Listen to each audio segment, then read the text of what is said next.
Hi friends, ಹೇಗಿದ್ದೀರಾ? ಎಲ್ಲರಿಗೂ ಮನೆ ರುಚಿಗೆ ಸ್ವಾಗತ.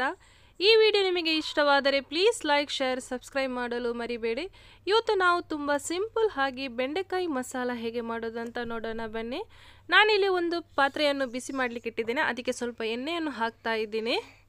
ಎಣ್ಣೆ ಸ್ವಲ್ಪ ಬಿಸಿಯಾದಾಗ ಕಟ್ ಮಾಡಿಟ್ಟಂತಹ ಬೆಂಡೆಕಾಯಿಯನ್ನು ಹಾಕ್ತಾ ಇದ್ದೇನೆ. ಬೆಂಡೆಕಾಯಿ ಹಾಕಿ ನಮಗೆ ಇದು ಸ್ವಲ್ಪ ಹೊತ್ತು ಫ್ರೈ ಮಾಡಬೇಕು. ಒಂದು 3 ರಿಂದ 4 ನಿಮಿಷ ನಮಗೆ ಚೆನ್ನಾಗಿ ಇದನ್ನು ಫ್ರೈ ಮಾಡಬೇಕು. ಸ್ವಲ್ಪ ಕಲರ್ ಚೇಂಜ್ ಆಗುವವರೆಗೆ ಸ್ವಲ್ಪ ಉಪ್ಪನ್ನು ಸೇರಿಸಿದ್ದೀನಿ ನಾನು. ನೋಡಿ ಫ್ರೆಂಡ್ಸ್, ಇವಾಗ ಸ್ವಲ್ಪ ಕಲರ್ ಚೇಂಜ್ ಆಗಿದೆ. ಇದನ್ನು ಇವಾಗ ನಮಗೆ ತೆಗೆದು ಬದಿಗಿಡೋಣ. ಇದೇ ಪ್ಯಾನಿಗೆ ನಾನು ಸ್ವಲ್ಪ ಎಣ್ಣೆಯನ್ನು ಸೇರಿಸ್ತಾ ಇದ್ದೀನಿ, ಒಂದು 2 ಟೀ ಸ್ಪೂನ್ ಆಗುವಷ್ಟು. ಎಣ್ಣೆ ಬಿಸಿಯಾದಾಗ ಒಂದು ಅರ್ಧ ಟೀ ಸ್ಪೂನ್ ಆಗುವಷ್ಟು ಸಾಸಿವೆ ಸಿಡಿದಾಗ ಸ್ವಲ್ಪ ಕರಿಬೇವು, ಹಾಗೆಯೇ ಒಂದು 1/4 ಟೀ ಸ್ಪೂನ್ ಆಗುವಷ್ಟು ಜೀರಿಗೆಯನ್ನು ಸೇರಿಸಿ ಹುರಿಬೇಕು. ಇನ್ನು 2 ಕಟ್ ಮಾಡಿಟ್ಟಂತಹ ನೀರುಳ್ಳಿಯನ್ನು ಸೇರಿಸ್ತಾ ಇದ್ದೀನಿ. ನಾನಿಲ್ಲಿ 2 ನೀರುಳ್ಳಿಯನ್ನು ತಗೊಂಡಿದ್ದೇನೆ. ಚೆನ್ನಾಗಿ ಈ ಥರ ಹುರಿಬೇಕು. ನೀರುಳ್ಳಿ ಕಂದು ಕಲರ್ ಬರುವವರೆಗೆ ನಮಗೆ ಇದನ್ನು ಫ್ರೈ ಮಾಡಬೇಕು. ಇದಕ್ಕೆ ನಾನು ಸ್ವಲ್ಪ ಶುಂಠಿ ಹಾಗೂ ಬೆಳ್ಳುಳ್ಳಿಯನ್ನು ಸೇರಿಸ್ತಾ ಇದ್ದೀನಿ. ಇನ್ನು ಇದಕ್ಕೆ 2 ಹಸಿಮೆಣಸನ್ನು ಸೇರಿಸುವ. ಇನ್ನು ನಮಗಿದನ್ನು ಚೆನ್ನಾಗಿ ಹುರಿಬೇಕು. ಇದಕ್ಕೆ ನಾನೊಂದು ಅರ್ಧ ಟೀ ಸ್ಪೂನ್ ಆಗುವಷ್ಟು ಉಪ್ಪನ್ನು ಸೇರಿಸ್ತಾ ಇದ್ದೀನಿ.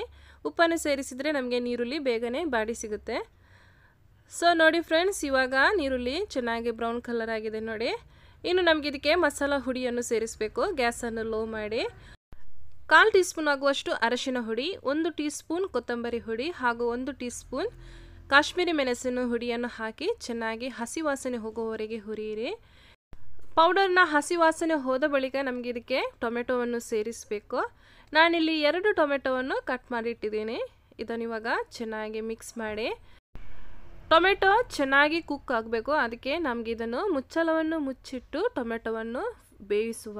ಎಡೆಗೆ ಮಿಕ್ಸ್ ಮಾಡಬೇಕು, ಇಲ್ಲಾಂದರೆ ಅಡಿ ಹಿಡಿಯುವ ಚಾನ್ಸಸ್ ಇದೆ. ನೋಡಿ ಇವಾಗ ಟೊಮೆಟೊ ಚೆನ್ನಾಗಿ ಕುಕ್ ಆಗಿದೆ ನೋಡಿ ಫ್ರೆಂಡ್ಸ್.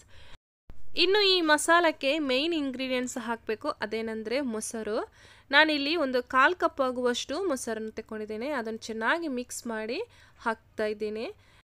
ನೀವು ಮಿಕ್ಸ್ ಮಾಡದೇ ಅದನ್ನು ಹಾಕೋಕ್ಕೆ ಹೋಗಬೇಡಿ, ಅದು ಗಟ್ಟಿಯಾಗಿ ನಿಲ್ಲುವ ಚಾನ್ಸಸ್ ಇದೆ. ಚೆನ್ನಾಗಿ ಬೀಟ್ ಮಾಡಿ ಆಮೇಲೆ ನೀವು ಇದಕ್ಕೆ ಸೇರಿಸಿ ಚೆನ್ನಾಗಿ ಈ ಥರ ಮಿಕ್ಸ್ ಮಾಡಿ. ಇನ್ನು ನಮಗೆ ಇದಕ್ಕೆ ಒಂದು 1/4 ಕಪ್ ಆಗುವಷ್ಟು ನೀರನ್ನು ಸೇರಿಸಬೇಕು. ಬಿಸಿ ನೀರನ್ನೇ ಸೇರಿಸಿ. ಯಾವತ್ತು ನಾವು ಯಾವುದೇ ರೆಸಿಪಿ ಮಾಡುವಾಗ ಬಿಸಿ ನೀರು ಸೇರಿಸಿದರೆ ನಮಗೆ ಅದರ ಕರೆಕ್ಟ್ ಟೇಸ್ಟ್ ನಿಲ್ಲುತ್ತೆ. ಸೊ ನೀವು ಬಿಸಿನೀರು ಹಾಕೋಕ್ಕೆ ಟ್ರೈ ಮಾಡಿ. ಇದನ್ನು ಮುಚ್ಚಳವನ್ನು ಮುಚ್ಚಿಟ್ಟು ಒಂದು ಸ್ವಲ್ಪ ಕುದಿ ಬರಿಸಿ. ಉಪ್ಪು ಕಮ್ಮಿ ಇದ್ದರೆ ನೋಡಿಬಿಟ್ಟು ಉಪ್ಪನ್ನು ಹಾಕಿ. ಇನ್ನು ನಮಗೆ ಒಂದು 1/4 ಟೀ ಸ್ಪೂನ್ ಆಗುವಷ್ಟು ಗರಂ ಮಸಾಲ ಹುಡಿಯನ್ನು ಸೇರಿಸಬೇಕು. ಆಮೇಲೆ ನಾವು ಇವಾಗ ಫ್ರೈ ಮಾಡಿಟ್ಟಂತಹ ಬೆಂಡೆಕಾಯಿಯನ್ನು ಸೇರಿಸುವ. ಬೆಂಡೆಕಾಯಿಯನ್ನು ಸೇರಿಸಿ ನಿಧಾನಕ್ಕೆ ಮಿಕ್ಸ್ ಮಾಡಿ. ಇನ್ನು ನಮಗೆ ಇದನ್ನು ಮುಚ್ಚಿಟ್ಟು ಒಂದು ಕುದಿ ಬರಿಸಬೇಕು. ನೋಡಿ, ತುಂಬ ಸಿಂಪಲ್ ಆದ ರೆಸಿಪಿ ಇದು. ನಿಮಗೆ ಟ್ರೈ ಮಾಡಬಹುದು. ಚಪಾತಿ, ವೈಟ್ ರೈಸ್, ದೋಸೆ ಎಲ್ಲದಕ್ಕೂ ಒಂದು ಒಳ್ಳೆ ಕಾಂಬಿನೇಷನು. ಸ್ವಲ್ಪ ಕಸೂರಿ ಮೇಥಿಯನ್ನು ಹಾಕ್ತಾ ಇದ್ದೇನೆ. ಇನ್ನು ನಮಗೆ ಇದಕ್ಕೆ ಸ್ವಲ್ಪ ಕೊತ್ತಂಬರಿ ಸೊಪ್ಪನ್ನು ಕೂಡ ಹಾಕಬೇಕು. ಚೆನ್ನಾಗಿ ವಾಶ್ ಮಾಡಿ ಕಟ್ ಮಾಡಿಟ್ಟಂತಹ ಕೊತ್ತಂಬರಿ ಸೊಪ್ಪನ್ನು ಸೇರಿಸ್ತಾ ಇದ್ದೀನಿ. ನೋಡಿ, ಚೆನ್ನಾಗಿ ನಿಧಾನಕ್ಕೆ ಮಿಕ್ಸ್ ಮಾಡಿ. ನೋಡಿ ಫ್ರೆಂಡ್ಸ್, ತುಂಬ ಸಿಂಪಲ್ ಹಾಗೂ ಟೇಸ್ಟಿಯಾದ ಬೆಂಡೆಕಾಯಿ ಮಸಾಲ ರೆಡಿಯಾಗಿದೆ. ಪ್ಲೀಸ್ ನೀವು ಮನೆಯಲ್ಲಿ ಟ್ರೈ ಮಾಡಿ ನೋಡಿ. ಟ್ರೈ ಮಾಡಿ ನಿಮಗೆ ಈ ರೆಸಿಪಿ ಇಷ್ಟವಾದರೆ ನಿಮ್ಮ ಫ್ರೆಂಡ್ಸಿಗೂ ಶೇರ್ ಮಾಡಿ ಹಾಗೂ ನಿಮ್ಮ ಅನಿಸಿಕೆಯನ್ನು ಕಮೆಂಟ್ ಬಾಕ್ಸಲ್ಲಿ ಕಮೆಂಟ್ ಮಾಡಿ.